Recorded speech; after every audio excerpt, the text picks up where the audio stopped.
Bapak-bapak sekalian, para hadirin dan pemirsa di rumah, debat calon presiden ada aturannya. Komisi Pemilihan Umum telah menentukan aturan-aturan tersebut. Dan saya rasa Bapak-bapak sekalian sudah mengetahuinya, tetapi untuk mengingatkan kita bersama, mari kita lihat tayangan berikut. Debat calon presiden dalam putaran ketiga mengusung tema politik internasional dan ketahanan nasional dibagi menjadi 6 bagian. Bagian pertama, moderator akan mempersilahkan calon presiden menyampaikan visi dan misinya masing-masing dalam waktu 4 menit. Moderator akan mempertajam visi dan misi setiap capres selama 3 menit pada bagian kedua. Sementara di bagian ketiga, moderator akan melayangkan pertanyaan yang sama kepada semua kandidat untuk dijawab dalam waktu maksimal 3 menit. Masing-masing calon presiden diberikan kesempatan 2 kali untuk saling bertanya pada bagian keempat. Kemudian pada bagian kelima, kedua calon presiden diberikan kesempatan untuk bertanya sekaligus menanggapi jawaban. Dan pada bagian akhir, setiap calon presiden kembali diberikan kesempatan untuk bertanya sekaligus menanggapi jawaban. Kemudian, setiap calon presiden akan menyampaikan pernyataan penutup dalam waktu 2 menit. Baik, Bapak-bapak sudah siap? Sebelum kita mulai, saya ingin memberikan pengantar atas debat kali ini. Negara adalah entitas yang abstrak. Keberadaan negara dalam berinteraksi dengan negara lain, dalam perannya di forum-forum internasional, akan bergantung pada presidennya. Nah, dalam kaitan inilah pentingnya seorang presiden menyampaikan apa yang akan menjadi kebijakan ketika memimpin negara sebesar Republik Indonesia dalam kancah global, regional, maupun bilateral. Itu inti dari politik internasional. Hal yang kedua adalah tentu negara harus siap di dalam menghadapi berbagai ancaman, khususnya ancaman-ancaman yang dapat mengganggu negara kesatuan Republik Indonesia. Negara juga kadang akan diminta untuk berkontribusi pada lembaga seperti Perserikatan Bangsa-Bangsa terkait dengan operasi-operasi militernya.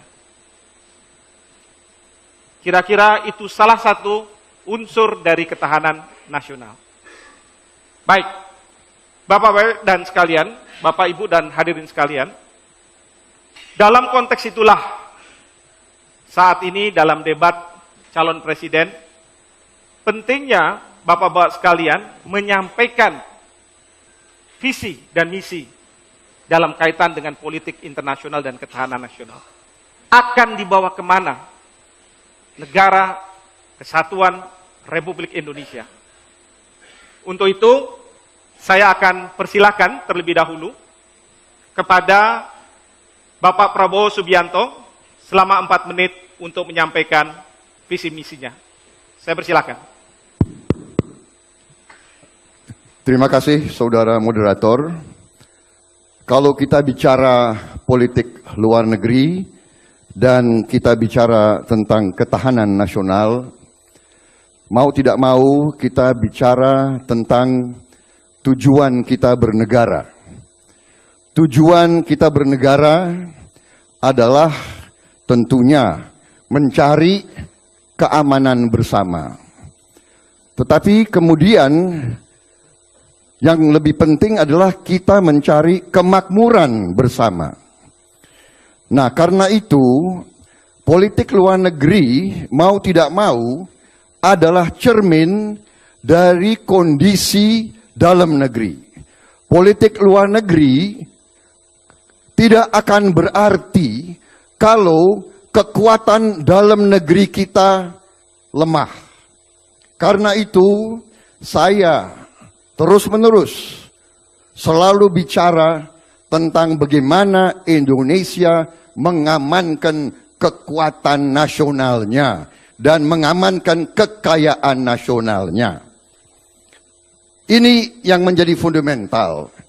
Kita tentunya berada dalam letak geografis yang sangat unik dan strategis. Kita berada di antara dua benua dan dua samudra besar. Lintasan perdagangan yang sangat besar melewati jalur-jalur laut kita. Banyak negara tergantung terhadap kondisi yang aman di Nusantara ini. Tetapi kita juga tidak boleh tidak memperhatikan kondisi kita yang sebenarnya. Saudara-saudara sekalian, terlalu banyak kekayaan nasional kita yang diambil mengalir ke luar negeri. Terlalu banyak. Mungkin ini tidak menyenangkan bagi banyak orang kalau saya bicara terus mengenai hal ini.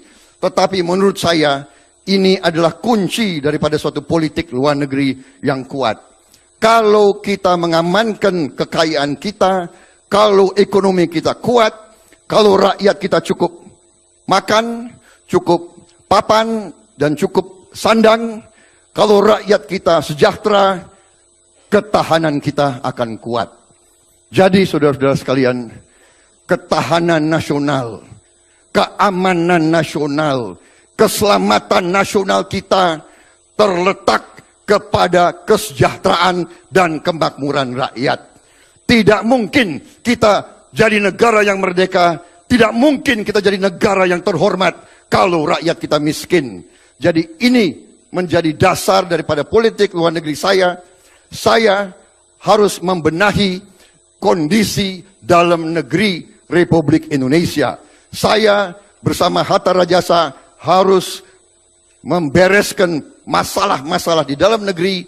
Ekonomi kita harus kuat, kekayaan nasional kita harus kita amankan, baru kita memperkuat semua sendi-sendi kekuatan nasional, dan dengan demikian kita akan disegeni oleh semua negara. Intinya adalah kita tidak ingin punya musuh. 1000 kawan terlalu sedikit, 1 musuh terlalu banyak. Kita ingin damai dengan semua orang, tapi kita cinta kemerdekaan kita. Tidak sejengkal tanah pun akan kita lepas. Kita akan pertahankan Republik Indonesia sampai titik darah penghabisan. Terima kasih.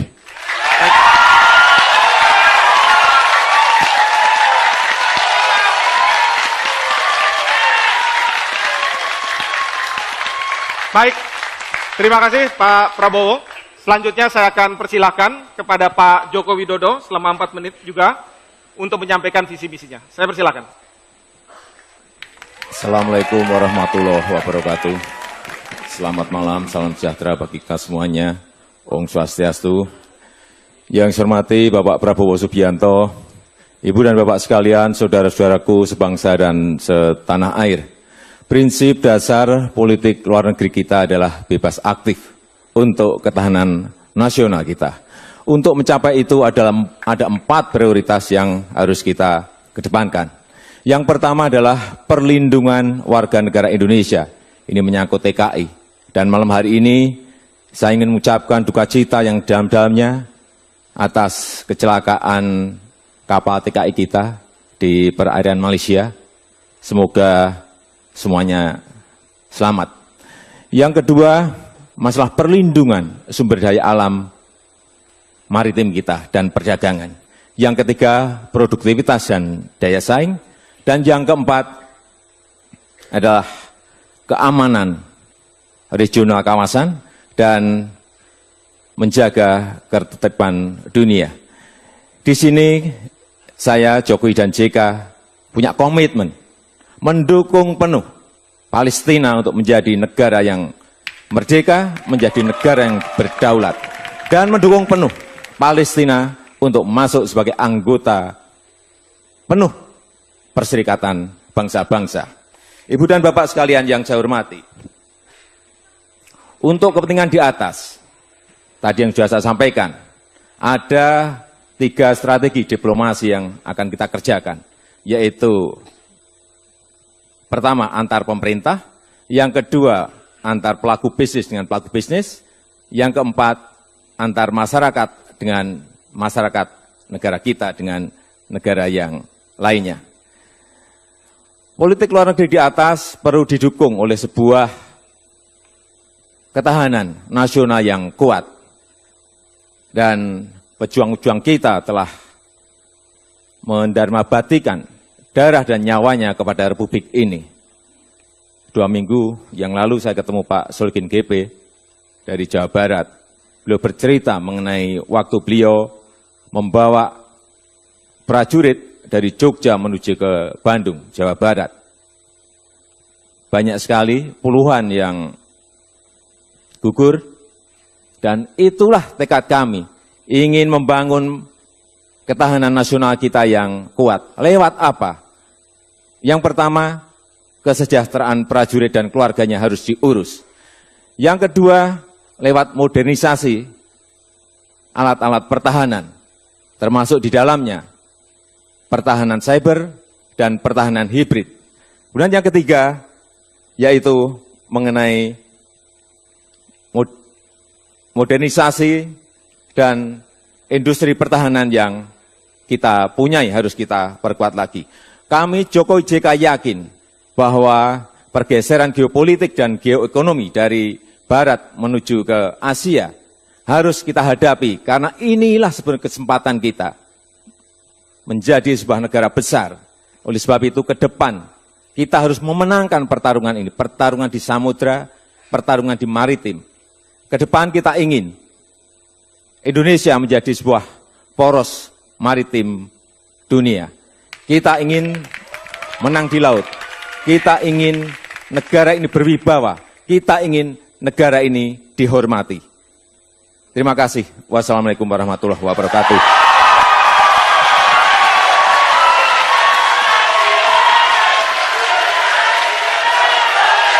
Baik, terima kasih Pak Joko Widodo. Para pemirsa sekalian, kita harus jeda dan kita akan memasuki segmen berikutnya, yaitu segmen penajaman visi misi. Oleh karena itu, kita tunggu setelah pesan-pesan berikut ini.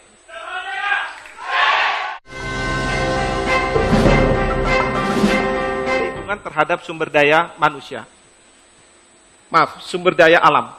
Pertanyaan saya adalah bagaimana yang akan Bapak jalankan terkait dengan perlindungan terhadap sumber daya alam ini. Hal yang kedua, tadi Bapak juga mengatakan bahwa akan ada modernisasi terhadap alutsista TNI kita. Pertanyaannya adalah bagaimana memodernkan alutsista itu tanpa mengundang kekhawatiran dari negara-negara lain, khususnya negara tetangga kita. Saya persilahkan dalam waktu 2 menit. Terima kasih. Jadi kekayaan laut kita ini sangat besar sekali. Kalau boleh kami sampaikan, dari data yang saya baca, ada 300 triliun karena illegal fishing itu menjadi hilang. Oleh sebab itu, ke depan kita harus mempunyai sebuah drone, sebuah pesawat tanpa awak yang kita pasang di 3 kawasan. Dan dengan drone ini kita bisa melihat di mana ada kekayaan maritim kita yang diambil oleh kapal-kapal yang masuk ke wilayah perairan kita. Drone ini ada 3 kegunaan. Yang pertama untuk pertahanan kita. Yang kedua bisa untuk mengejar kalau ada illegal fishing. Kemudian yang ketiga juga bisa kita pakai untuk mengejar kalau ada illegal logging. Artinya bahwa drone ini selain kita memperbaiki alutsista kita, juga kita pakai untuk bukan hanya untuk pertahanan, tetapi juga hal-hal yang berkaitan dengan ketahanan ekonomi kita. Tentu saja ini harus diperjelas terlebih dahulu, batas-batas laut kita seperti apa. Oleh sebab itu, ke depan, perbaikan IT, perbaikan dalam rangka nantinya kalau ada perang cyber, perang hibrid, saya kira drone ini sangat diperlukan sekali. Bisa saja untuk pusat komandonya, bisa di Sulawesi, bisa di Kalimantan, bisa di Sumatera atau di Jakarta. Tetapi lingkup 3 wilayah itu di barat, di tengah, dan di timur itu harus dibangun. Karena tanpa ini kita akan sulit mendeteksi adanya pencurian-pencurian kekayaan laut kita. Kalau ini dilakukan, kita bisa melihat di titik mana, di ordinat mana mereka mencuri dan langsung bisa kita kerahkan apakah angkatan laut kita, apakah kalau ini menyangkut masalah pertahanan, bisa saja kita juga serang dengan angkatan udara kita atau kita drop dengan angkatan darat kita. Saya kira cara-cara inilah yang lebih efisien dan alat itu juga tidak mahal-mahal amat. Oleh sebab itu, inilah pertahanan ke depan, pertahanan cyber dan juga pertahanan hibrid. Terima kasih. Baik, terima kasih. Terima kasih Pak Joko Widodo. Selanjutnya saya akan bertanya kepada Pak Prabowo. Tadi juga Pak Prabowo menyampaikan tentang kekayaan nasional. Saya duga ini juga sumber daya alam. Pertanyaan saya adalah apakah kekayaan nasional ini terkait dengan apa yang disampaikan oleh Pak Joko Widodo atau lebih dari itu? Kalau bisa lebih spesifik. Lalu pertanyaan kedua adalah terkait dengan politik luar negeri merupakan cermin dari kondisi atau kepentingan dalam negeri. Kalau boleh saya tanya di sini, apa yang menjadi kepentingan nasional kita saat ini ketika kita berhadapan dengan negara-negara yang mempunyai hubungan secara bilateral maupun negara-negara besar yang ada di kawasan? Saya persilahkan. Baik, terima kasih Saudara Moderator.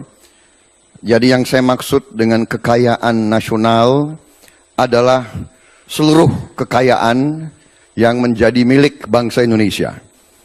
Kekayaan tambang, kekayaan di laut dan di darat, kekayaan di atas permukaan bumi dan di dalam permukaan bumi dan di dalam perairan. Jadi bumi, air, dan semua kekayaan alam yang terkandung di dalamnya. Itu yang saya maksud dengan kekayaan nasional kita. Ya. Kekayaan nasional kita ini yang harus kita amankan, dan ini yang terlalu banyak bocor. Bagaimana bocor? Ya, bocor, ya bocor. Bocor artinya mengalir dari luar negeri, dari Indonesia ke luar negeri. Ya, jadi kalau sebagai contoh, boksit bahan untuk aluminium, kita jual gelondongan sebagai bahan baku. Kemudian kita import aluminiumnya, itu namanya bocor. Mengalir kekayaan nasional, mengalir keluar, tidak tinggal di Indonesia. Itu yang saya maksud. Kemudian cermin dari politik luar negeri, cermin dari kondisi dalam negeri. Kalau rakyat kita miskin, kalau banyak huru-hara di Indonesia, kalau banyak ketidakpuasan, kalau kita tidak punya kekuatan, pesawat terbang kita kurang, peluru kita kurang, helikopter kita kurang, polisi kita gajinya kurang, hakim kita gajinya kurang. Kalau demikian, kita tidak punya wibawa ke luar negeri. Kita tidak akan didengar, kita tidak akan dihormati. Bahkan sebaliknya, kita akan dilecehkan. Di ujungnya, kita boleh berdiplomasi dengan kata-kata, tapi ujungnya bangsa-bangsa lain hanya akan lihat kekuatan nasional Indonesia, kekuatan real Indonesia bagaimana. Kalau ada orang yang mengklaim laut kita, bisa nggak kita pertahankan? Kalau ada orang yang mengklaim pulau-pulau kita, menduduki bahkan, bisa nggak kita menangkal mereka dan mencegah mereka? Itu yang saya maksud Pak, dengan politik luar negeri, cermin dari kondisi dalam negeri kita. Kalau kita lemah di dalam negeri, kita tidak punya nilai tawar ke bangsa-bangsa lain. Kalau kita kuat ekonomi kita, kalau rakyat kita makmur, kita punya kemampuan, baru kita akan didengar dan dihormati. Mungkin kalau kita lemah, kita akan diganggu terus. Kalau kita kuat, kita bisa bertahan. Terima kasih.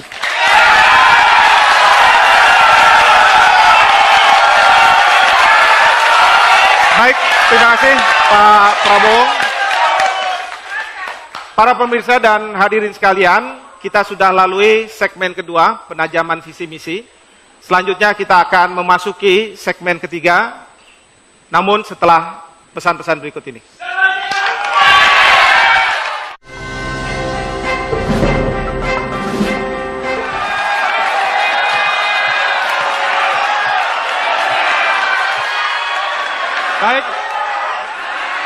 Baik, terima kasih para pemirsa sekalian. Kita sudah memasuki segmen ketiga sekarang. Segmen ini saya akan bertanya dengan pertanyaan sama kepada kedua calon presiden. Saya akan membacakan supaya pertanyaannya betul-betul sama.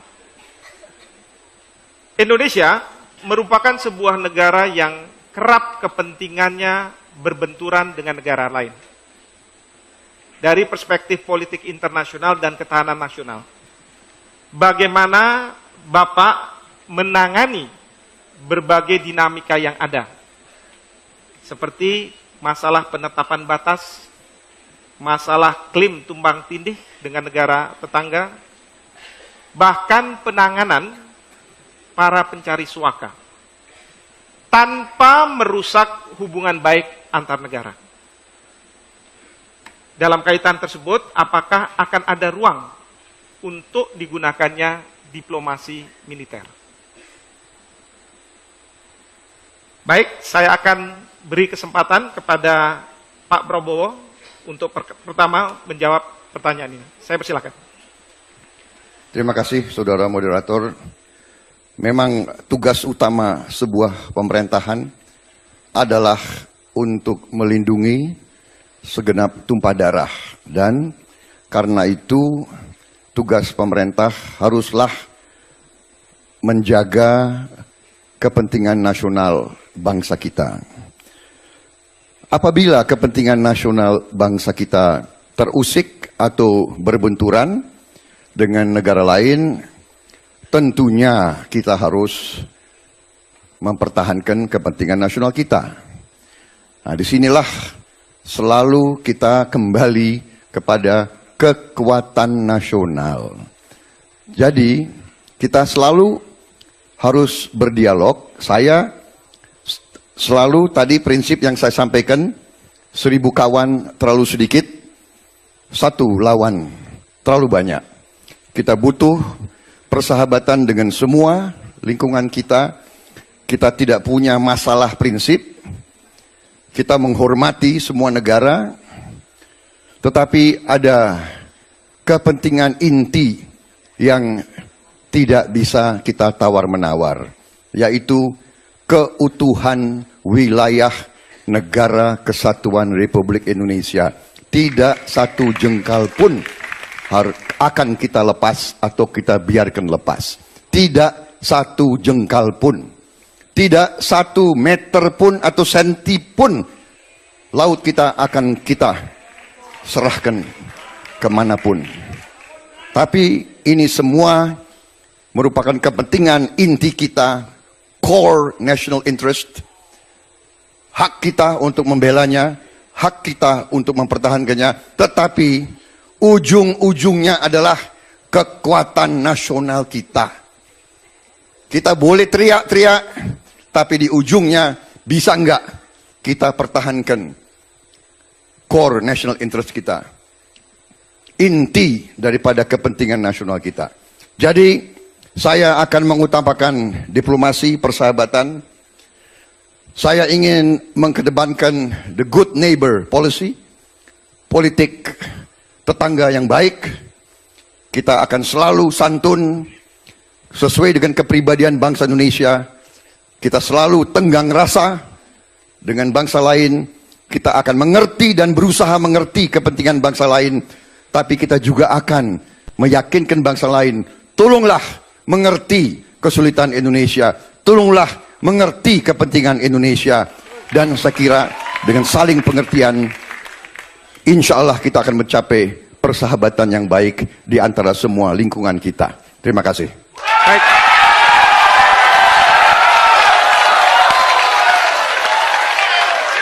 Baik, terima kasih Pak Prabowo.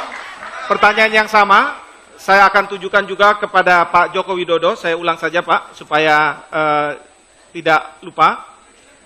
Indonesia merupakan sebuah negara yang kerap kepentingannya berbenturan dengan negara lain. Dari perspektif politik internasional dan ketahanan nasional, bagaimana Bapak akan menangani berbagai dinamika yang ada, seperti masalah penetapan batas, klaim tumpang tindih, bahkan penanganan para pencari suaka, tanpa merusak hubungan baik antar negara. Dalam kaitan tersebut, apakah akan ada ruang untuk digunakannya diplomasi militer? Saya persilahkan. Tadi sudah saya sampaikan bahwa ada 3 strategi diplomasi yang akan kita gunakan, yaitu G2G, B2B, dan P2P. Oleh sebab itu, kalau ada sebuah benturan, ada dinamika dengan negara yang lain, masalah tapal batas, tentu saja yang kita utamakan, yang kita kedepankan terlebih dahulu adalah diplomasi pemerintah dengan pemerintah. Dengan cara-cara seperti itulah saya kira nanti tapal batas kita, baik yang di darat maupun yang di laut, akan bisa kita selesaikan. Tetapi kalau yang dimasalahkan ini tidak selesai, tentu saja masih bisa kita carikan jalan keluar lagi tanpa melalui perang. Selalu saya sampaikan bahwa diplomasi dialog, diplomasi pemerintah dengan pemerintah inilah yang akan terus kita lakukan. Kalau mentok-mentoknya, ya dibawa ke Mahkamah Internasional untuk diputuskan. Tetapi bahwa diplomasi ini harus dikerjakan terlebih dahulu seintensif mungkin, sebisa-bisanya, sehingga apa yang menjadi kepentingan nasional, apa yang menjadi kepentingan rakyat, apa yang menjadi kepentingan untuk ketahanan nasional kita tidak terganggu karena benturan, karena masalah dinamika kita dengan negara yang lain. Kami meyakini bahwa apabila kita bisa mengirimkan diplomat-diplomat kita yang baik untuk menyelesaikan masalah-masalah yang ada, setiap problem pasti ada solusinya. Setiap masalah pasti ada jalan keluarnya. Itulah saya kira diplomasi yang ingin kita ke depan, dan baik mengenai tapal batas, baik mengenai pencari suaka, semuanya kita lakukan lewat diplomasi, dan tanpa berpikiran bahwa kita ingin mengedepankan lewat senjata atau lewat perang. Saya kira itu yang bisa saya sampaikan. Terima kasih. Baik.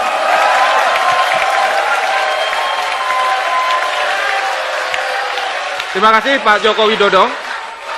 Saya akan bertanya, pertanyaan kedua yang saya tujukan terlebih dahulu kepada Pak Joko Widodo. Ada 2 subpertanyaan. Bagaimana upaya Bapak dalam memberikan perlindungan warga negara di luar negeri, terutama para pekerja perempuan? Yang kedua, bagaimana Bapak membuat kebijakan-kebijakan untuk mengambil peran penting yang menjadikan Indonesia disegani oleh banyak negara, termasuk di luar kawasan. Lebih khusus, Indonesia menjadi pemimpin di ASEAN. Saya persilahkan. Terima kasih. Untuk masalah TKI, persoalan yang harus kita selesaikan adalah yang pertama masalah sebelum penempatan. Ini harus rampung dulu, harus dirampungkan dulu. Baik mengenai seleksi, baik mengenai pelatihan, bagi TKI itu harus betul-betul detail dilihat dan diawasi. Jangan sampai yang kita kirim ke sana adalah yang belum melalui seleksi dan belum melalui sebuah pelatihan-pelatihan. Kemudian, kalau sudah dikirim, data di kedutaan besar kita harus komplit. Artinya apa? Kedutaan besar kita, KBRI kita bisa memberikan perlindungan kepada warga yang ada di negara itu. Dan tentu saja itu harus dikontrol, harus ada manajemen pengawasan, harus ada cek setiap bulannya. Apakah kondisi mereka dalam kondisi yang baik? Apakah kondisi mereka tidak pada kondisi yang disiksa atau dianiaya? Ini tugas KBRI, terutama di negara-negara yang TKI-nya banyak. Kemudian yang ketiga juga, kita tidak usah mengirim kepada negara yang tidak mempunyai undang-undang perlindungan yang jelas terhadap TKI. Lebih baik kita moratorium saja. Kita harus tegas hal-hal seperti ini, karena ini menyangkut nyawa, menyangkut warga negara kita yang ada di negara yang lain, dan menyangkut harkat martabat kita. Kemudian yang kedua, mengenai peran penting kita. Saya kira kita pernah jaya saat kita mengadakan konferensi Asia Afrika. Ini bisa kita ulang, tadi di depan sudah kami sampaikan, apabila kita bisa membangun sebuah poros maritim dunia yang baik, sehingga peran kita di situ jelas. Negara yang lain akan mau tidak mau berkepentingan terhadap kita, mau tidak mau akan mendekati kita, karena mereka mempunyai kepentingan untuk masuk ke dalam perairan kita.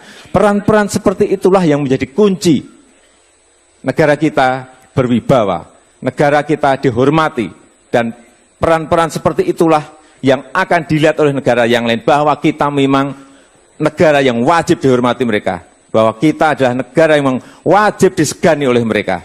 Kuncinya ada di situ. Terima kasih. Baik.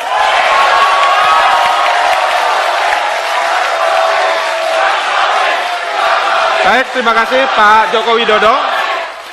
Saya akan beralih sekarang kepada Pak Prabowo dengan pertanyaan yang sama. Saya akan ulangi, bagaimana upaya Bapak dalam memberikan perlindungan warga negara di luar negeri, terutama pekerja perempuan? Dan subpertanyaan berikutnya adalah, bagaimana kebijakan Bapak agar peran penting yang menjadikan Indonesia disegani oleh banyak negara, termasuk di luar kawasan, dan Indonesia menjadi pemimpin di ASEAN. Saya persilahkan.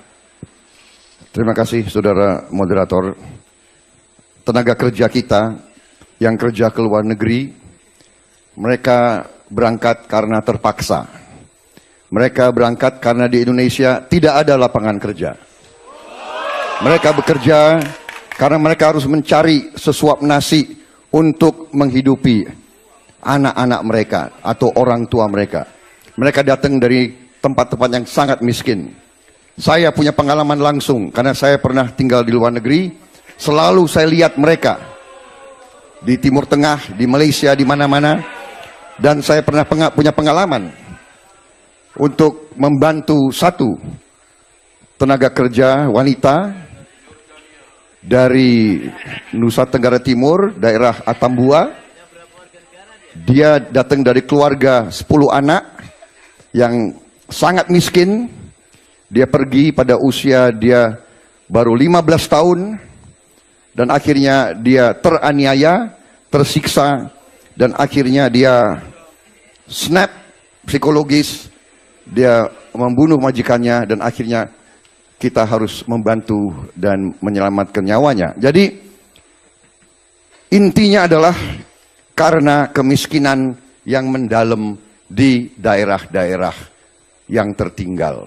Karena itu, saya dalam hari ini sependapat dengan Pak Jokowi. Iya, kalau beliau punya pendapat yang bagus, saya hormati dan saya katakan itu memang bagus. Kita harus menseleksi dan kita harus mendidik dan kita harus menyiapkan dan kita harus mensertifikasi.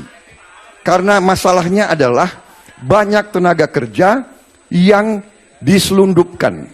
Jadi ini adalah illegal human traffic. Ini bukan tenaga kerja yang disiapkan. Kewajiban pemerintah kita harus siapkan tenaga-tenaga kerja dengan pendidikan yang baik, supaya pekerjaan mereka di luar pun penghasilannya baik. Tidak hanya jadi tukang sapu, tidak hanya jadi pembantu rumah tangga. Ini membutuhkan uang. Uang hanya ada kalau ekonomi baik. Ini menyangkut jawaban pertanyaan kedua. Peran penting Indonesia. Indonesia hanya akan disegani bukan karena konferensi yang banyak. Indonesia akan disegani kalau rakyatnya sejahtera, rakyatnya makmur, rakyatnya bisa makan, bisa bekerja, bisa ke sekolah, bisa dapat rumah sakit dan pelayanan kesehatan yang baik. Terima kasih. Baik.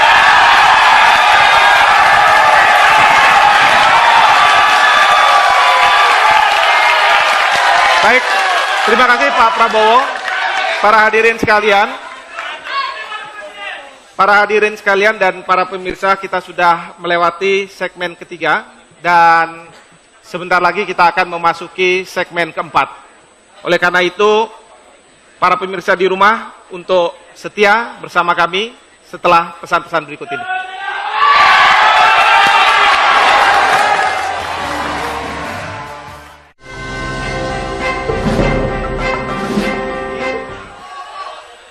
Para capres akan bertanya dan kemudian saling menjawab. Ada waktu 1 menit bagi capres untuk bertanya dan kemudian capres yang lainnya akan menjawab dalam waktu 2 menit. Ini memang di Indonesia demokrasi sangat luar biasa. Kalau saja pemirsa mendengar apa yang terjadi di ruangan ini, kita akan bangga bahwa Indonesia memiliki demokrasi seperti ini. Dan di Indonesia juga para calon presiden bisa saling bertanya dan kemudian saling memberikan penjelasan. Baik, saya akan memulai dari Pak Joko Widodo untuk menyampaikan pertanyaan dalam waktu 1 menit kepada Pak Prabowo. Saya persilakan Pak Joko. Bapak Prabowo, Bapak sering mengatakan mengenai pentingnya perubahan dan soal perubahan. Pertanyaan saya, bagian yang mana dari kebijakan luar negeri pemerintah sekarang yang harus diubah? Terima kasih. Baik, terima kasih Saudara Joko Widodo. Saya sering bicara perubahan, tetapi kalau yang tidak perlu dirubah, ya tidak usah dirubah. Jadi kebetulan di bidang politik luar negeri, saya melihat bahwa politik luar negeri Indonesia sekarang di bawah pemerintah SBY sudah dalam jalur yang benar. 1000 kawan terlalu sedikit, 1 lawan terlalu banyak. Jadi kalau yang sudah baik, untuk apa dirubah?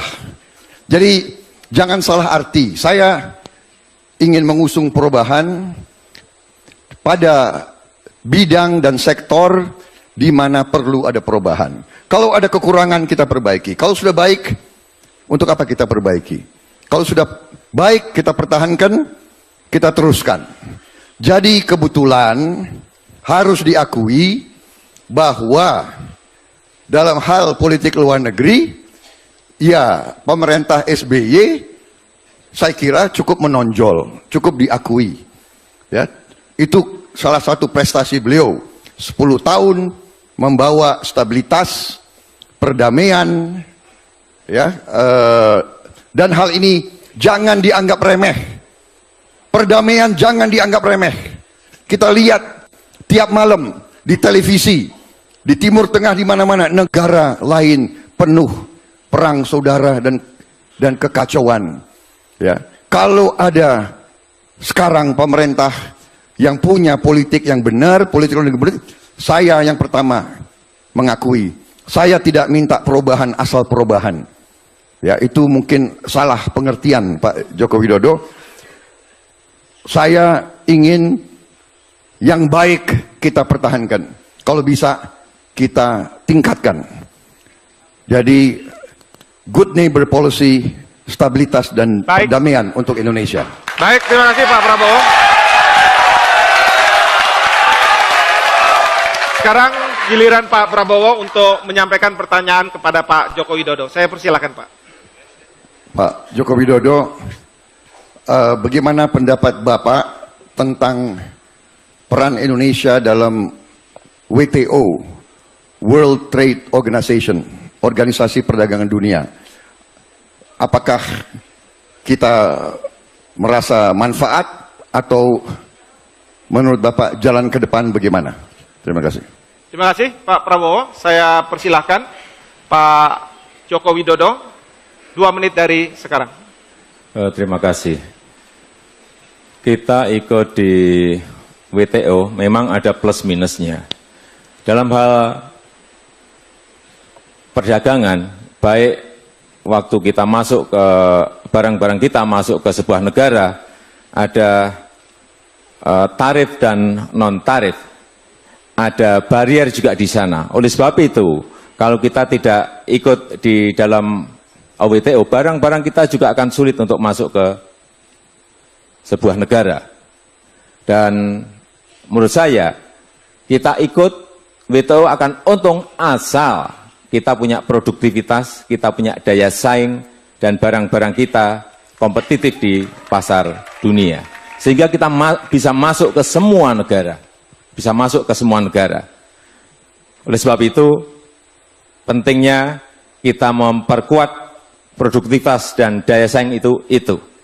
Dan kalau ada barang yang masuk dari luar ke Indonesia, tentu saja ini juga sangat mengganggu kita. Tetapi sekali lagi, kalau harga-harga kita kompetitif, kalau harga-harga kita bisa bersaing, saya kira tidak ada masalah. Hanya sekarang memang daya saing kita ini rendah. Inilah saya kira yang harus kita kerjakan. Inilah yang menjadi PR kita, agar kita mempunyai harga-harga yang produktif, harga-harga yang punya daya saing, sehingga kita bisa masuk ke pasar mana saja.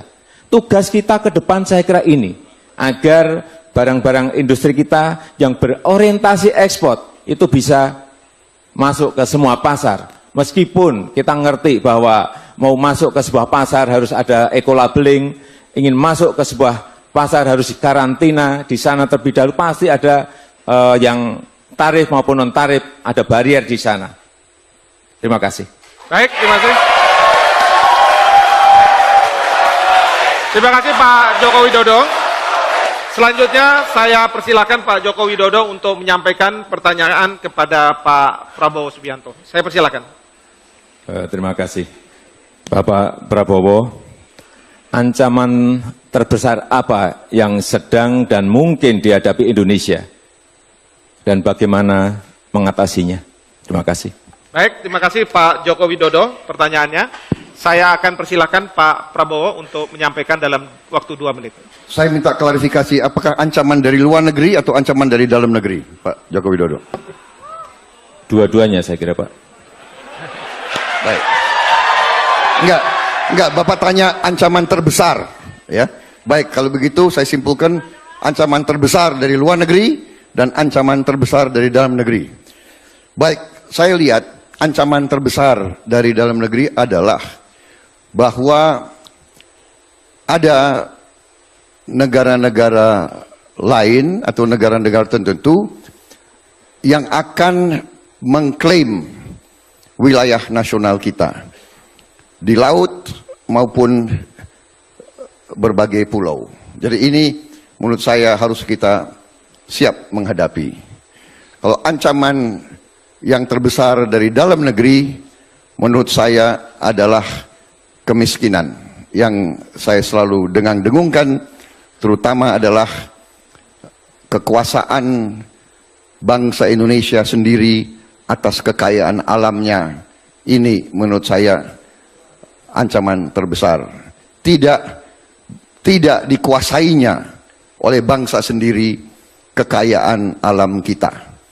Kalau dengan demikian kita tidak punya tabungan kekayaan nasional untuk menghadapi kebutuhan mengurangi kemiskinan rakyat kita. Saya kira. Terima kasih. Baik. Terima kasih Pak Prabowo, sudah cukup ya Pak ya. Baik, selanjutnya saya ingin beri kesempatan kepada Pak Prabowo untuk menyampaikan pertanyaan kepada Pak Joko Widodo. Saya persilakan Pak, 1 menit. Saudara Joko Widodo, tadi Bapak tanya ancaman terbesar, saya balik bertanya. Saya ingin bertanya kira-kira strategi Bapak ataupun kebijakan Bapak bagaimana seandainya ada wilayah nasional kita yang diduduki oleh bangsa lain atau diklaim dan selanjutnya diduduki. Terima kasih. Baik, terima kasih Pak Prabowo. Saya persilakan kepada Pak Joko Widodo 2 menit untuk menjawabnya. Saya kira jawaban saya sama bahwa diplomasi pemerintah dengan pemerintah akan kita kedepankan terlebih dahulu. Kemudian juga tentu saja ada tahapan-tahapan menuju ke sana. Kalau memang pendudukan itu, pendudukan jelas bahwa pulau itu adalah milik kita, ini akan berbeda. Karena sudah menyangkut kedaulatan kita, sudah menyangkut kepentingan nasional kita, sudah menyangkut kepentingan rakyat kita. Ini beda. Tetapi kalau memang karena masalah batas yang masih belum jelas, batas maritim yang belum jelas, batas patok di darat yang belum jelas, diplomasi pemerintah dengan pemerintahlah yang ingin kita kedepankan. Tetapi kalau sudah menduduki dan itu jelas milik kita, ya apapun ini akan kita lakukan. Apapun akan kita lakukan. Kita harus tegas bahwa hal-hal yang menyangkut kedaulatan dan itu jelas wilayah kita, ya kita akan buat rame, Pak.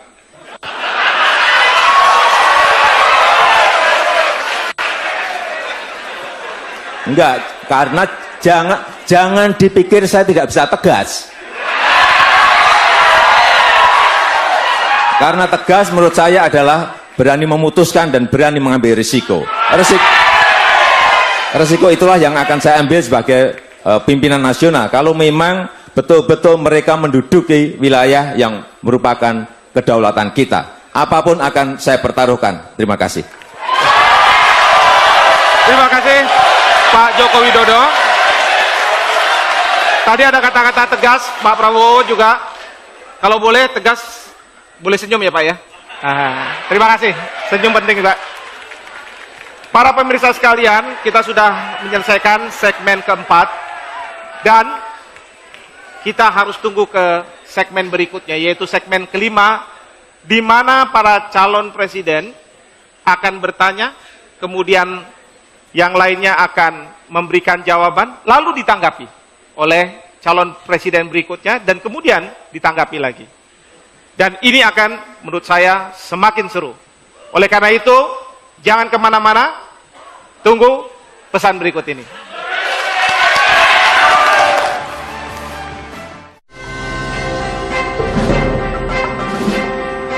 Baik, terima kasih para hadirin dan pemirsa sekalian. Kita akan memasuki segmen kelima. Segmen ini akan dibagi sebagai berikut. Ada pertanyaan dari calon presiden yang satu, kemudian akan dijawab oleh calon presiden berikutnya. Pertanyaan dalam waktu 1 menit, jawaban dalam waktu 2 menit, kemudian akan ditanggapi jawaban tersebut selama 2 menit, dan kemudian tanggapan tersebut akan ditanggapi lagi. Saya akan memulai dengan Bapak Prabowo Subianto untuk bertanya kepada Bapak Joko Widodo. Saya persilahkan, Pak. Terima kasih, Saudara Moderator. Saudara Joko Widodo, Bapak sering bicara tentang drone, tentang teknologi tinggi, dan sebagainya. Salah satu tentunya kalau kita bicara drone dan sebagainya, masalah satelit menjadi sangat strategik di dalam ketahanan nasional kita. Masalahnya adalah waktu pemerintahan dipimpin oleh Ibu Megawati Soekarno Putri, Indonesia menjual perusahaan yang sangat strategik, yaitu Indosat. Pada saat Indosat memiliki 2 posisi geostasioner di atas wilayah udara kita. Saya bertanya, apabila Bapak jadi presiden, apa langkah Bapak? Apakah pusat itu? Baik. Terima kasih. Baik, terima kasih Pak Prabowo. Saya persilakan Jokowi untuk menjawab pertanyaan tersebut. Iya, masalah drone ini adalah kita ingin melompati sebuah alutsista yang konvensional menuju ke alat pertahanan yang berteknologi tinggi. Ini penting sekali karena wilayah kita ada 17.000 pulau yang harus kita awasi dan ke laut kita yang begitu luasnya. Oleh sebab itu drone di 3 wilayah ini penting sekali, meskipun kita kalau punya drone pun masih satelitnya masih ikut menyewa ke negara yang lain. Tetapi ke depan kalau kita tidak memulai sekarang, kapan lagi kita harus mulai? Drone-nya bisa kita beli sekarang dan alih teknologinya bisa kita lakukan. Satelitnya pun juga bisa kita sekarang nebeng dulu, tetapi harus punya target bahwa kita harus punya satelit sendiri pada suatu saat, ada targetnya. Dan yang kedua mengenai Indosat. Ini perlu kami sampaikan bahwa saat itu tahun 98 itu krisis berat.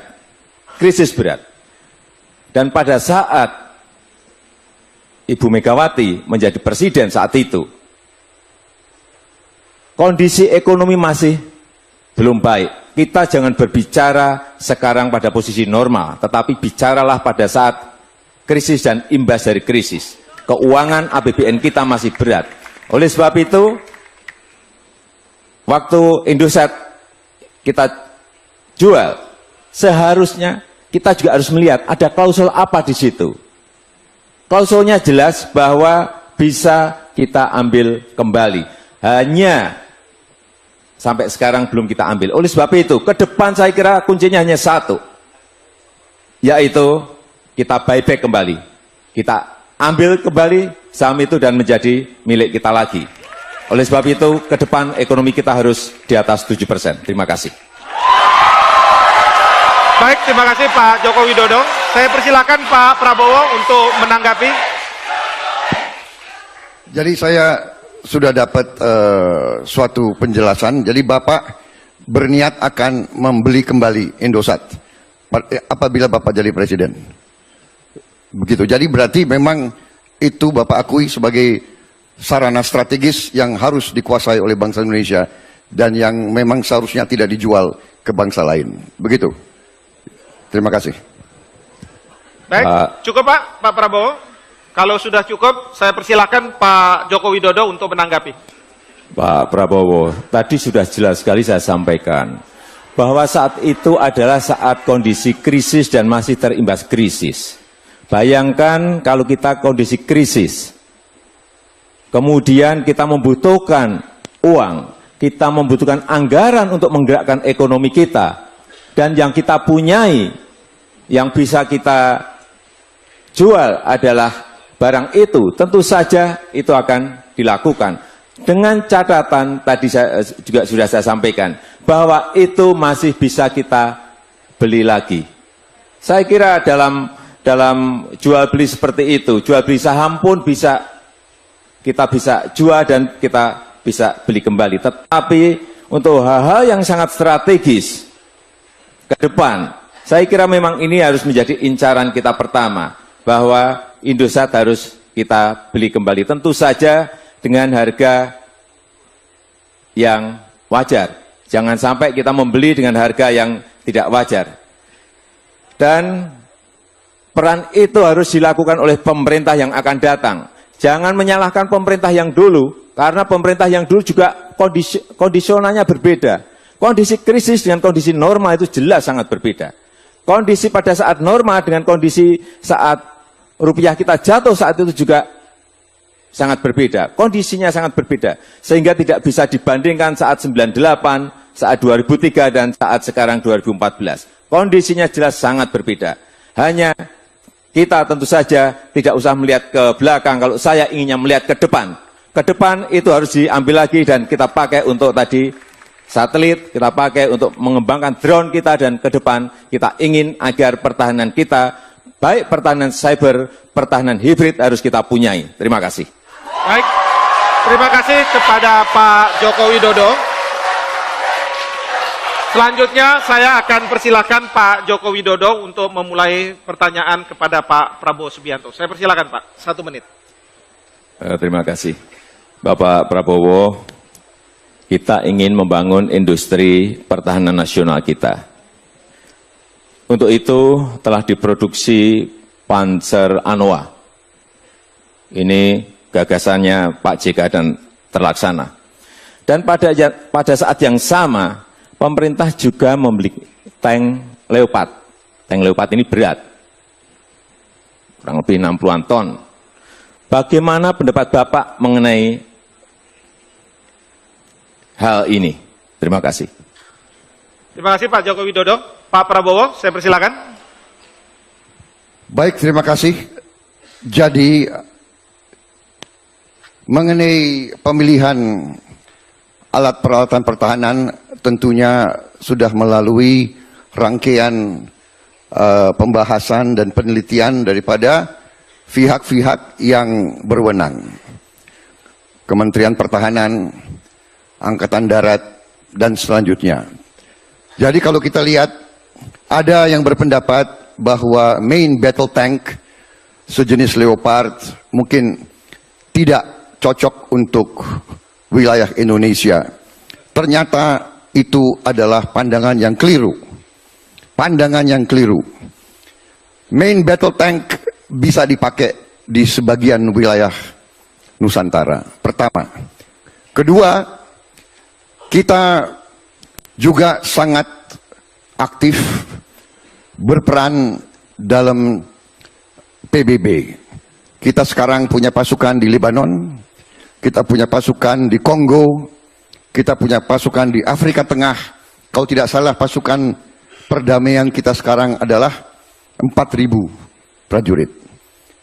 Dan kadang-kadang ini tidak hanya peacekeeping, tapi juga peacemaking, peace enforcement.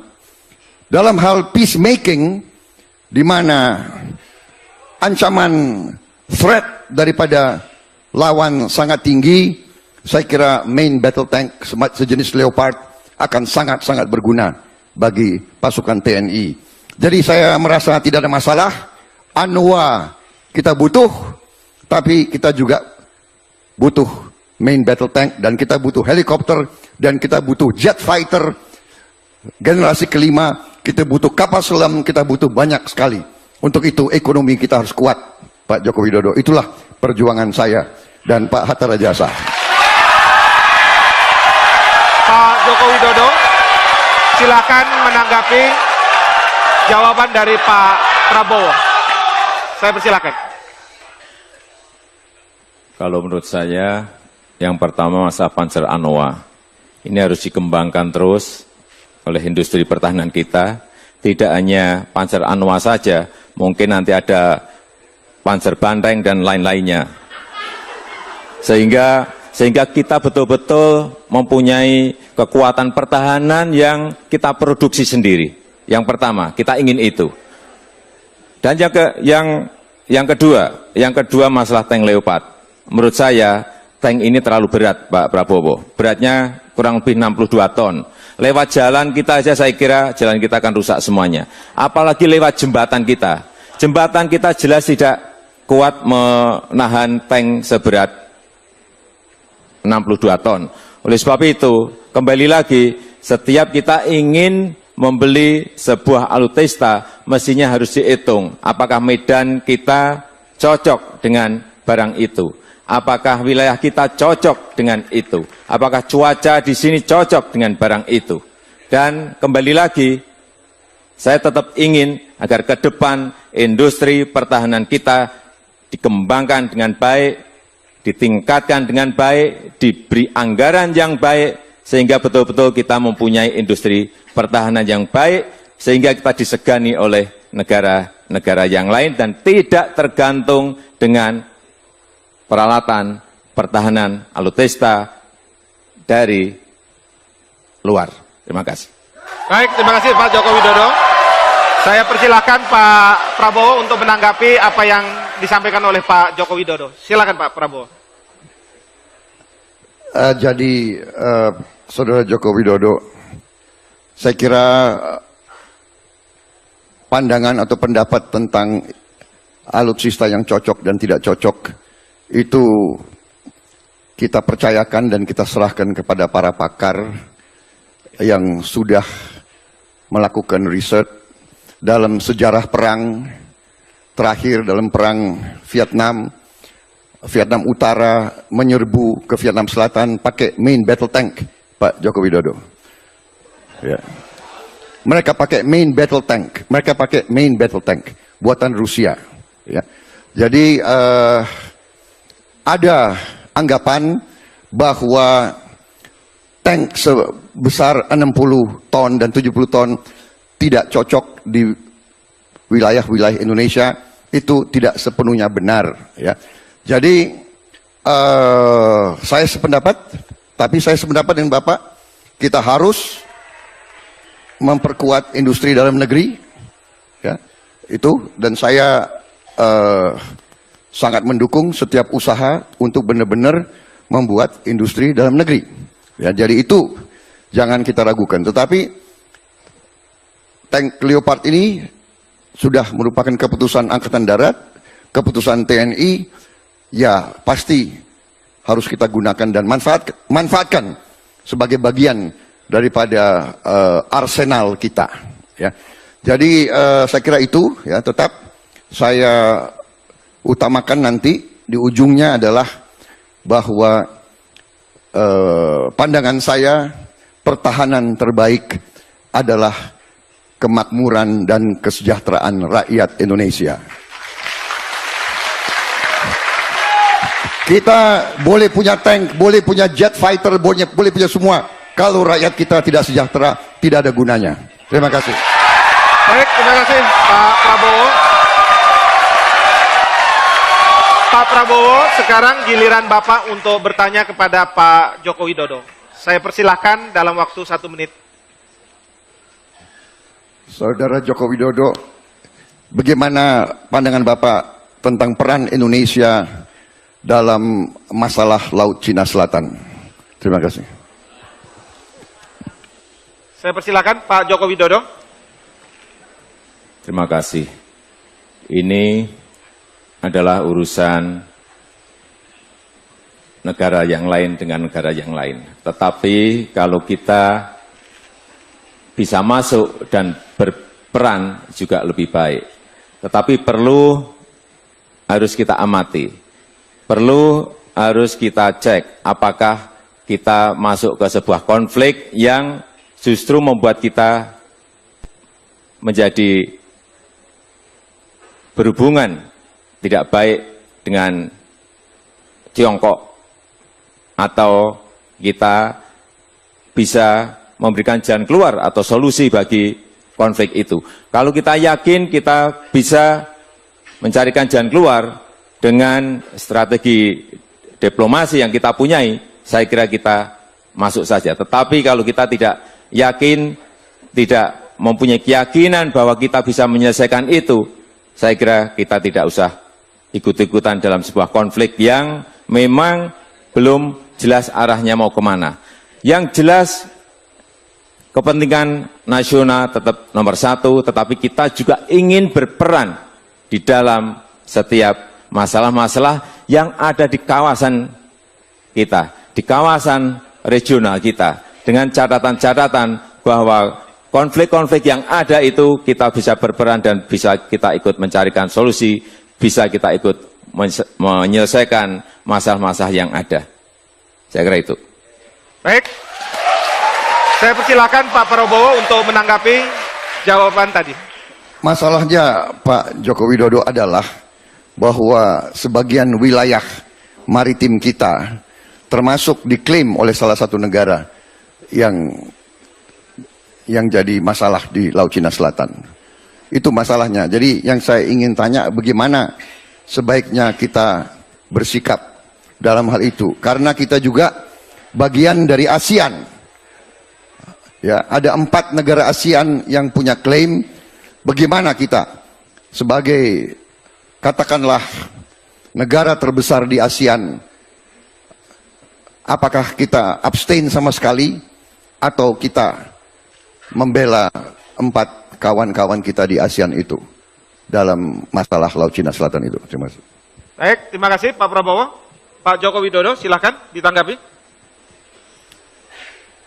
Tadi sudah saya sampaikan, kalau kita berperan dan peran itu kita bisa memberikan keuntungan pada negara-negara kawan kita di ASEAN, itu kita lakukan. Tetapi kalau kita tidak mempunyai sebuah solusi yang benar, tidak mempunyai sebuah jalan keluar yang benar, proses diplomasi yang ingin kita lakukan tidak memberikan manfaat untuk apa? Setahu saya, apa yang terjadi di Laut Tiongkok itu, kita tidak mempunyai konflik sama sekali masuk di dalam area yang ada. Hanya memang peran kita, kalau memang dibutuhkan, kita bisa masuk dengan catatan tadi yang sudah beberapa kali saya sampaikan, harus ada manfaatnya. Harus bisa memberikan solusi dan harus bisa memberikan jalan keluar agar konflik itu tidak meluas dan memberikan dinamika yang tidak baik terhadap kawasan di ASEAN ini. Konflik-konflik seperti itu saya kira memang lebih baik apabila secepatnya diselesaikan, dan peran itu saya kira bisa dilakukan dengan strategi diplomasi yang di depan tadi sudah saya sampaikan. Tetapi kalau peran itu memang tidak ada manfaatnya, untuk apa kita melakukan? Terima kasih. Baik, terima kasih Pak Joko Widodo. Para pemirsa dan hadirin sekalian, sekarang giliran Pak Joko Widodo bertanya. Ini pertanyaan kedua kepada Pak Prabowo dalam waktu 1 menit. Saya persilakan Pak Joko Widodo. Terima kasih. Bapak Prabowo, apa yang salah dalam hubungan Indonesia dan Australia sehingga seringkali naik dan turun, sering sekali panas dan dingin? Terima kasih. Silakan Pak Prabowo. Baik, terima kasih. Saya kira secara jujur saya merasa bahwa masalahnya tidak terletak di pihak Indonesia, Pak Joko. Saya kira masalahnya adalah mungkin Australia ada semacam kecurigaan atau fobia terhadap kita. Ya. Jadi mungkin kita negara yang jumlah penduduknya besar sekali, kemudian dianggap kita seringkali emosional begitu. Kita pernah beberapa kali lakukan tindakan-tindakan militer. Jadi mungkin itu bagi mereka, mereka menganggap kita sebagai ancaman. Mungkin ya. Saya kira dari kita tidak ada masalah. Jadi tidak ada yang salah dari kita. Kita ingin bersahabat, semua pemerintah Indonesia yang saya kenal, ya kan, ingin bersahabat baik dengan mereka. Jadi kalau menurut saya nanti kewajiban kita untuk yakinkan kawan-kawan kita di Australia bahwa we want to be good neighbors. Kita ingin jadi tetangga yang baik. Kita tidak mau berbuat yang enggak-enggak, ya. Kita ingin hidup damai dan kita ingin bersahabat sama Australia. Kita bukan ancaman bagi Australia. Kita harus yakinkan mereka dan kita harus buktikan bahwa kita memang niatnya baik. Saya kira begitu, tapi tentunya kita juga harus tegas dalam mempertahankan core national interest kita, kepentingan nasional inti kita. Jadi kita tidak ada masalah sama Australia. Kita harus yakinkan Australia bahwa kita ingin bersahabat baik dengan mereka. Terima kasih. Silakan ditanggapi Pak Joko Widodo. Silakan ditanggapi Pak Joko Widodo. Kalau menurut saya ada 2 hal penting dalam hal hubungan kita dengan Australia.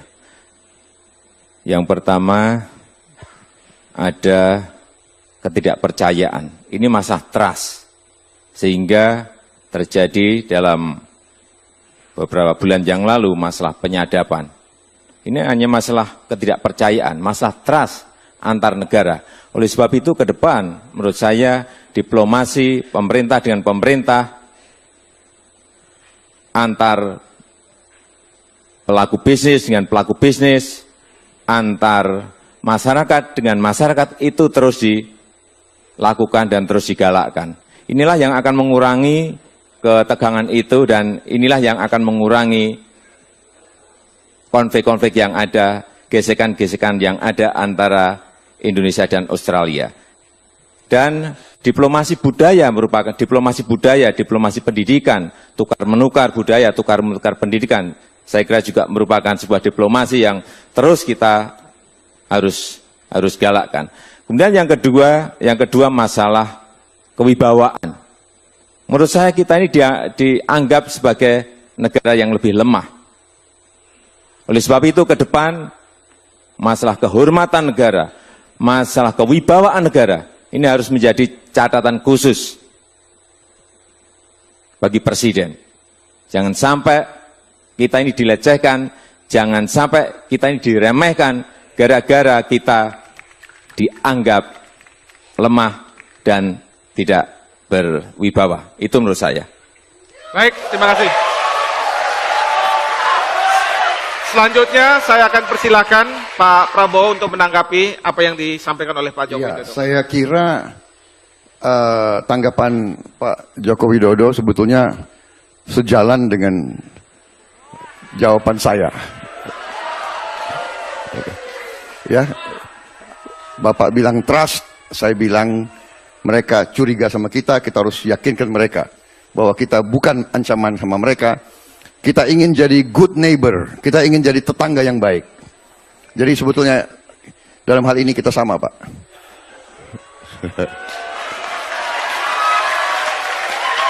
Loh, bukan, kalau baik ya baik. Ini Pak, penonton lebih galak dari kita, Pak ya. Penonton galak-galak gimana? Kayak nonton bola aja. Jadi dalam hal itu benar, kita harus build up trust, kita ingin damai, kita tidak mau macam-macam. Tetapi bahwa kita dianggap lemah, kita harus cek ke diri kita. Jangan-jangan memang kita lemah. Saudara-saudara, kalau hitung-hitungan Pak, kalau hitung-hitungan main catur, dia hitung ini apa itu pionnya berapa, kudanya berapa, kan begitu. Kalau negara dia hitung kapal selam kita berapa, pesawat terbang kita berapa, yang bisa terbang berapa, ya kan? Jangan-jangan 2 skuadron tapi nggak bisa terbang. Jadi gitu. Jadi kita nggak mau dianggap lemah. Saya nggak lemah, tapi nggak punya kekuatan, ya dianggap lemah. Jadi karena itu marilah kita bangun kekuatan ekonomi Indonesia. Saudara-saudara. Terima kasih Pak Prabowo. Pak Prabowo dan Pak Joko Widodo. Pertanyaan ketiga untuk segmen ini akan kita lanjutkan setelah jeda-jeda ini. Jadi Bapak-Bapak sekalian bisa turun minum untuk sementara. Pemirsa, kita akan kembali setelah pesan-pesan ini.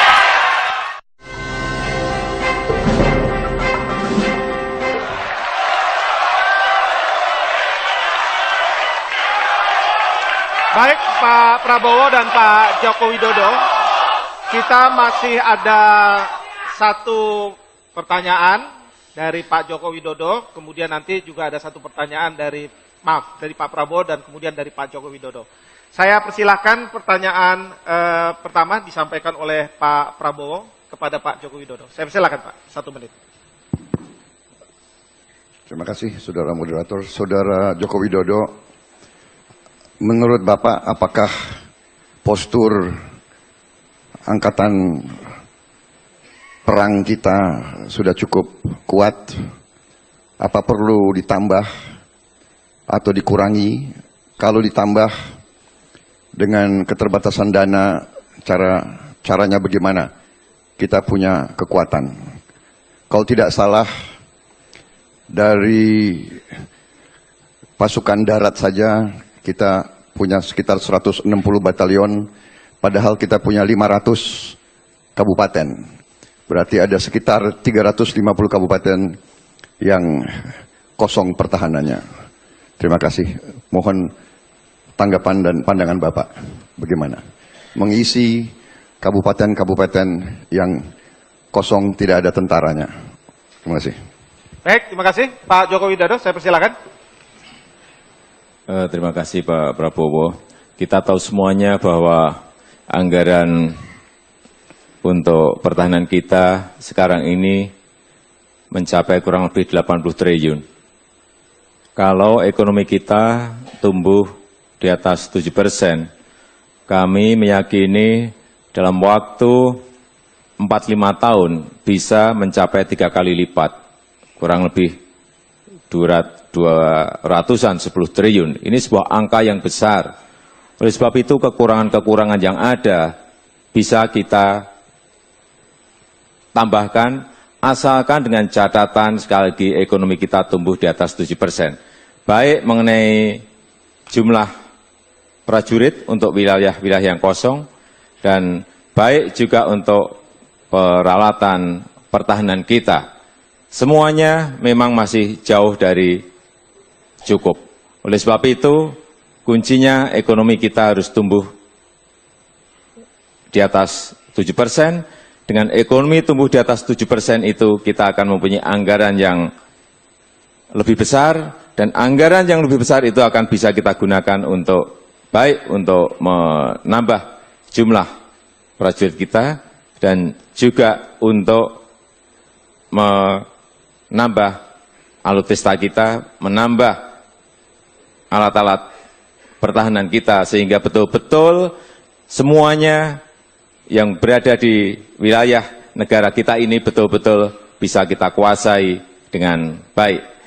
Dengan peralatan-peralatan cukup, dengan personil yang cukup, baru kita berani menyampaikan bahwa kita memang betul-betul siap dan negara punya wibawa, negara akan dihormati oleh negara yang lain. Terima kasih. Baik, terima kasih. Selanjutnya saya akan persilakan Pak Prabowo untuk memberikan tanggapan atas jawaban Pak Joko Widodo. Apakah Bapak pernah memikirkan apakah Indonesia memerlukan suatu tentara cadangan atau tidak?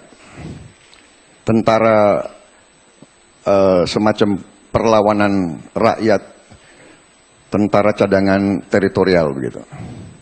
Terima kasih. Baik, Pak Joko Widodo. Sangat diperlukan, karena apapun sekarang ini kita ingin juga melatih agar cadangan-cadangan yang ada ini ada di sipil. Baik Menwa yang dilatih, baik Hansip yang dilatih, baik rakyat yang dilatih, sehingga setiap saat diperlukan, setiap waktu diperlukan, mereka akan siap untuk di medan apapun. Inilah saya kira pertahanan semesta kita, agar kita tidak tergantung kepada jumlah tentara yang ada, karena memang anggarannya belum mencukupi, tetapi kesiapan kita di personil akan didukung oleh pertahanan dari sipil kita, seperti tadi yang saya sampaikan. Terima kasih. Baik, terima kasih. Bapak Joko Widodo, sekarang giliran Bapak untuk bertanya kepada Pak Prabowo Subianto. Saya persilakan Pak Joko Widodo. Terima kasih, Bapak Prabowo. Komunitas Ekonomi ASEAN, ASEAN Economic Community, akan berlaku akhir 2015. Untuk itu, daya saing ekonomi kita akan menjadi penting. Apa yang akan Bapak lakukan untuk meningkatkan daya saing itu dalam hal ini hubungan dengan negara yang lain. Terima kasih. Silakan Pak Prabowo. Baik, terima kasih. Inti daripada meningkatkan daya saing adalah bahwa kita memberi fasilitas, memberi insentif, memberi dukungan-dukungan kepada perusahaan-perusahaan kita tanpa kita melanggar ketentuan-ketentuan dalam perjanjian internasional tersebut. Insentif-insentif yang bisa diberikan, pendidikan, kredit-kredit yang diperlancar, perizinan yang dipermudah, kemudian lahan-lahan yang dipermudah, banyak sekali yang bisa dilakukan oleh sebuah pemerintahan yang ingin mengunggulkan perusahaan-perusahaan nasional untuk bisa bersaing di suatu komunitas yang nantinya akan datang ke kita. Ini juga butuh investasi besar-besaran di bidang pendidikan. Kita mau tidak mau harus menyiapkan sumber daya manusia kita untuk bisa berhadapan dengan keterbukaan nanti. Yang mau tidak mau kita sudah setujui dan kita harus hadapi. Tetapi pemerintah tentunya harus menjaga kepentingan nasional kita. Kita harus waspada dan kita harus evaluasi dampak-dampaknya, semua dampak daripada nanti keterbukaan itu kepada ekonomi kita dan kepada keselamatan daripada pengusaha dan perusahaan-perusahaan kita. Juga selalu saya kembali, kita harus sangat-sangat ketat dalam menjaga kekayaan nasional kita, terutama kita harus paksakan processing industri supaya diterapkan di semua sektor industri di dalam negeri, di Indonesia. Terima kasih. Terima kasih Pak Prabowo. Pak Jokowi, mohon ditanggapi. Yang pertama, pembangunan manusia, terutama karena kita sudah dalam waktu yang sangat mepet. Oleh sebab itu, menurut saya pembangunan teknopark, pembangunan tempat-tempat latihan bagi anak-anak muda, kita harus segera dikerjakan. Karena ini sudah tinggal setahun, sudah sangat mepet sekali. Tidak ada ruang lagi kita untuk berbicara mau atau tidak mau. Ini harus kita hadapi. ASEAN Economic Community. Kemudian yang kedua, diplomasi perdagangan kita harus diperkuat bagi dubes-dubes yang berada di ASEAN. Artinya apa? Dubes-dubes kita harus menjadi marketer, harus mampu memarketingi, mampu memasarkan produk-produk yang ada di daerah-daerah. Baik produk industri kecil, baik produk-produk UKM yang sebetulnya ini mempunyai daya saing yang tinggi. Karena harganya masih sangat kompetitif, harganya punya daya saing. Hanya perlu mereka diberikan ruang untuk memasarkan produknya ke luar negeri. Oleh siapa? Oleh dubes-dubes kita. Kita ingin ke depan dubes-dubes kita, diplomasinya 80% harus diplomasi di bidang perdagangan. Mereka harus bisa mencari pasar bagi produk-produk kita, mereka harus bisa bernegosiasi, dan mereka harus bisa melakukan transaksi.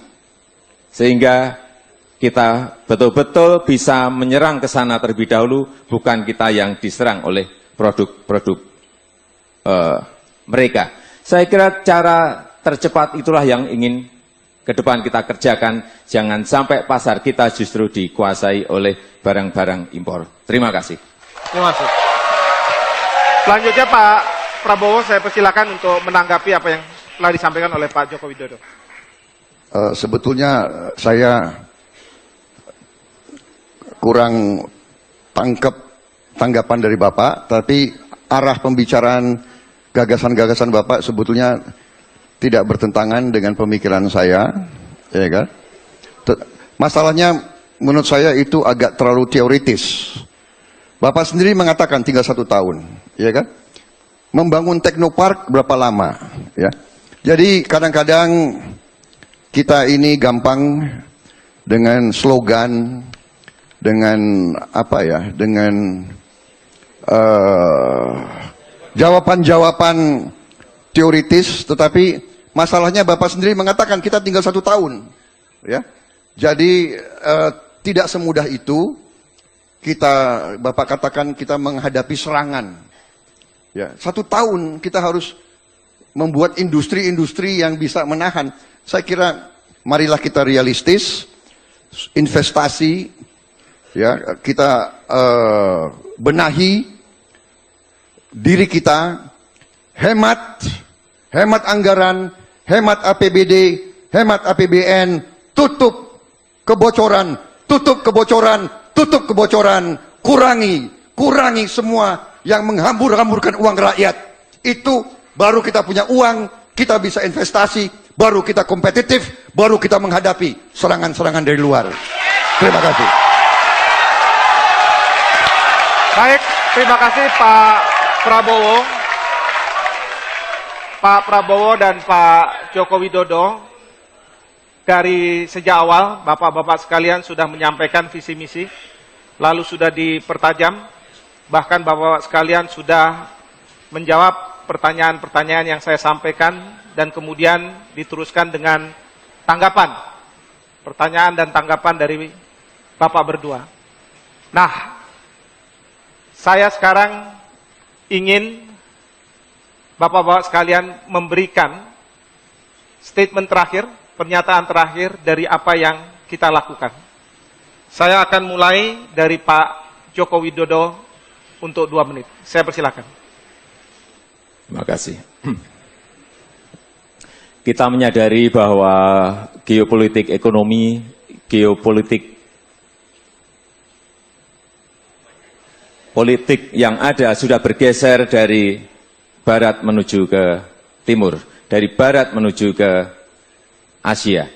Dan kita sekarang ini berada di tengah-tengahnya, di antara Samudra Hindia dan Pasifik. Tantangan ke depan itulah yang ingin kita hadapi. Dan Jokowi JK meyakini apabila kita membangun kemaritiman kita meyakini bahwa ke depan kita akan menjadi poros maritim dunia, sehingga negara kita berwibawa, negara kita dihormati. Bapak Ibu sekalian yang saya hormati, saya ingin membacakan apa yang disampaikan dan ingin mengingatkan kembali apa yang disampaikan oleh Jenderal Besar kita, Bapak Sudirman. Beliau mengatakan bahwa satu-satunya hak milik Republik ini yang tidak berubah-ubah, meskipun mengalami soal dan perubahan, hanyalah Angkatan Perang Republik Indonesia. Marilah kita bersama-sama jadikan negara kita, Indonesia, sebagai bangsa pemenang. Dan kita semua memastikan pesan Jenderal Sudirman tersebut akan terus tegak dan kita dirikan. Terima kasih. Wassalamualaikum warahmatullahi wabarakatuh. Salam 2 jari. Terima kasih Pak Joko Widodo. Pernyataan akhir dari Pak Prabowo Subianto. Saya persilahkan. Baik, saudara moderator, saudara-saudara sekalian, dimanapun engkau berada, kita baru saja membahas masalah tentang politik luar negeri dan ketahanan nasional. Bagi kami, bagi Prabowo Hatta, ketahanan yang paling kuat, pertahanan yang paling kuat adalah kemakmuran rakyat. Karena itu, kita harus bekerja keras untuk memperkuat ekonomi kita. Kita harus kurangi pemborosan dan kebocoran. Benar, kita harus kurangi kebocoran. Kalau kita tidak kurangi, kita tidak akan punya kekuatan. Semua hanya menjadi slogan dan impian. Kita harus melakukan penghematan besar-besaran. Kita harus melakukan disiplin pribadi. Kita harus membersihkan seluruh aparat kita. Kita harus mewujudkan suatu aparat yang bisa mempercepat pembangunan ekonomi. Kita harus hilangkan kemiskinan. Kita harus berantas korupsi. Kita harus naikkan kesejahteraan rakyat kita. Baru ketahanan kita akan kuat. Baru kita akan disegani. Tidak ada negara yang akan hormat sama Indonesia selama Indonesia lemah dan tidak punya kekayaan, tidak punya kekuatan. Karena itulah Prabowo dan Hatta akan berjuang keras untuk menyelamatkan kekayaan nasional Republik Indonesia, dan dengan demikian kita akan bangkit menjadi negara yang terhormat, yang berdiri di atas kaki kita sendiri. Terima kasih. Pak Prabowo, terima kasih. Pak Joko Widodo, terima kasih. Sebentar dulu Pak, sini. Para pemirsa sekalian, kita sudah mengikuti debat Presiden putaran ketiga yang berbicara tentang politik internasional dan ketahanan nasional. Kita sudah mendengar paparan dari calon presiden nomor urut 1, Bapak Haji Prabowo Subianto, dan juga kita sudah mendengar paparan dari calon presiden nomor urut 2, Bapak Insinyur Haji Joko Widodo, dan kita juga sudah mendengar berbagai kebijakan antara Pak Prabowo dengan Pak Jokowi sudah dipaparkan, sudah diperdebatkan. Sekarang giliran saudara-saudara sekalian, para pemirsa, para hadirin di sini, para pendengar di radio, untuk menentukan pilihan saudara. Pilihan pada tanggal 9 Juli 2014. Gunakanlah hak konstitusional Anda. Mudah-mudahan Anda turut di dalam menentukan jalannya negara kita yang kita banggakan, Republik Indonesia. Para pemirsa sekalian, saya juga ingin mengingatkan dalam kesempatan ini bahwa ada 2 kali debat Capres dan kemudian Cawapres, kemudian Capres dan Cawapres.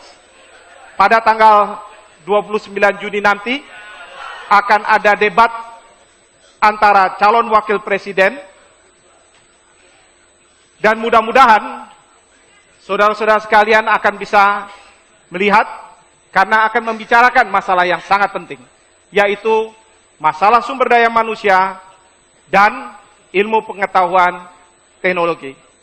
Saya Hikmahanto Juwana, saya mengucapkan banyak terima kasih atas perhatian saudara-saudara sekalian, dan kurang lebihnya saya mohon maaf. Assalamualaikum warahmatullahi wabarakatuh.